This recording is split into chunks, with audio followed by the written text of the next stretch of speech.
అందరికీ నమస్కారం అండి. Welcome back to our channel Samha creations.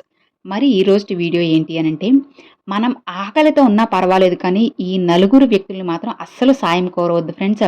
చాలా ముఖ్యమైనదనమాట ఈ వీడియో అనేది. ఎందుకంటే, మనం ప్రతి ఒక్కరిని కూడా సాయం అనేది అడుగుతుంటాము. అలా కాకుండా ఈ వీడియో ఏంటంటే, ఈ నలుగురు వ్యక్తుల్ని దగ్గర మనం సాయం అనేది అస్సలు కోరకూడదు.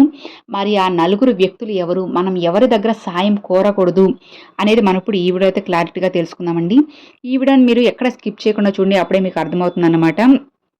ఎందుకంటే జీవితం అనేది చాలా ముఖ్యమైనదండి. అందులో మనిషి జీవితం అనేది ఎంతో ప్రత్యేకం అన్నమాట. అందరికీ ఈ జీవితం రాదు కదా! మరి ఆ నలుగురు వ్యక్తులు ఎవరో ఇప్పుడు మనం ఈ వీడియోలోకైతే తెలుసుకుందామా? జీవితంలో అనుభవం అనేది ఎదిగిన వయసును బట్టి రాదు. తగిలిన గాయాన్ని బట్టి వస్తుంది. నిర్ణయం తీసుకున్నాక దారి ఎలా ఉన్నా కానీ గమ్యాన్ని మనం చేరాల్సిందే. ఇంకా శ్రమ అనేది నీ ఆయుధమైతే విజయం నీ బానిస అవుతుందని గుర్తుపెట్టుకో. కారణం లేని కోపాలకు, అలాగే అర్థం లేని పంతాలకు పోయి మనశ్శాంతిని దూరం చేసుకోకూడదు. మొండితనం అనేది సాధించడంలో ఉండాలి. అలా కాకుండా వాదించడంలో ఉంటే మీకే నష్టం. మనం ఎవరి నుంచి ఏది ఆశించకూడదు. అది నీ ఆనందాన్ని దూరం చేస్తుంది. అసలు పూర్తిగా చంపివేస్తుంది. మన చుట్టూ ఉండే మనుషులు ఎలా ఉంటారో తెలుసా? ఎదిగిన వాడి పరిచయం కోసం ఎగబడుతూ ఉంటారు. కానీ మనకు పరిచయం ఉన్నవాడు ఎదిగితే మాత్రం అస్సలు చూసి తట్టుకోలేరు. నిజమే కదా? తాతలు సంపాదించిన ఆస్తులు లేకున్నా కానీ, వారసత్వ రాజకీయాలు లేకున్నా కానీ, ఆలోచించే శక్తి ఉండి, కష్టపడే తత్వం ఉండి, తెగించి పనిచేసే దమ్ము ఉండి, 10 మందికి సాయం చేసే మంచి గుణం ఉంటే చాలు. ఇక నీ జీవితంలో నిన్ను ఎవ్వరూ అస్సలు ఆపలేరు. అసలు సాధించాలి అనే తపన మన సామర్థ్య లోపాలను, అలాగే బలహీనతలను కూడా అధిగమించేలా చేస్తుంది. నమ్మకం అనేది ఒక బలం లాంటిది. ఆ బలాన్ని మనం పోగొట్టుకున్న రోజు ఏ బంధం కూడా నీకు తోడుగా అస్సలు ఉండదు. నీ శత్రువుల్లో ఎక్కువ శాతం ఒకప్పుడు నీ నుండి సాయం పొందిన వాళ్ళే అని గుర్తుంచుకో. వాళ్ళే ఎక్కువ ఉంటారు. నిజమే కదా? నువ్వు నమ్ముకున్న కష్టం నిన్ను గొప్పవాణ్ణి చేయలేకపోవచ్చు. కానీ ఎవ్వరి ముందు చెయ్యి మాత్రం చాచనివ్వదు. ఇది నిజమే కదా?